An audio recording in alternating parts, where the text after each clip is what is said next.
Tämä historiallinen miljöö Vanhakaupungikoskella on hieno. Ja tietysti mun aloitteet tämän padon purkamiseksi koskettaa sitä historiallista miljöötä.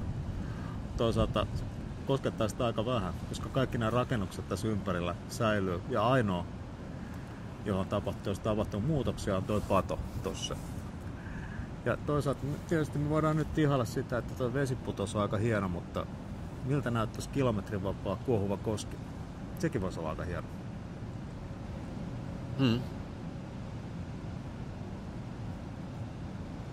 Museoviranomaiset on esittänyt, että padon purkamisen sijasta kunnostettaisiin tätä itähaaraa. Mutta ongelma on se, että tämä on liian jyrkkä.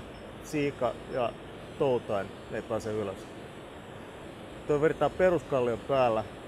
Täällä pitäisi tehdä räjäytystöitä. Ja niskaa pitäisi syventää. Mä en tiedä, mitä tulee maantiesillalle silloin kävisi. Se olisi aika kallista.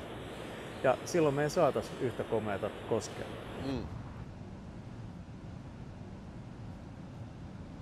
Ja yksi olennainen kohta tuolla ylempänä on Pikkukoski, jossa on uimaranta.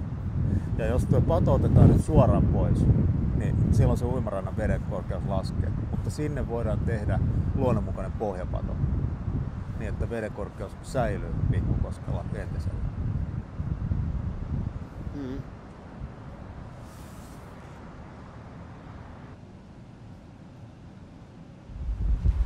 Saanko me nyt jotenkin valotettua tätä, mistä tässä aloitteessa on kysymys?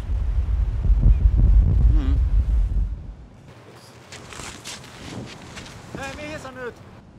Eikö meidän pitänyt kalaan mennä? Eihän siinä vielä ole kalaa.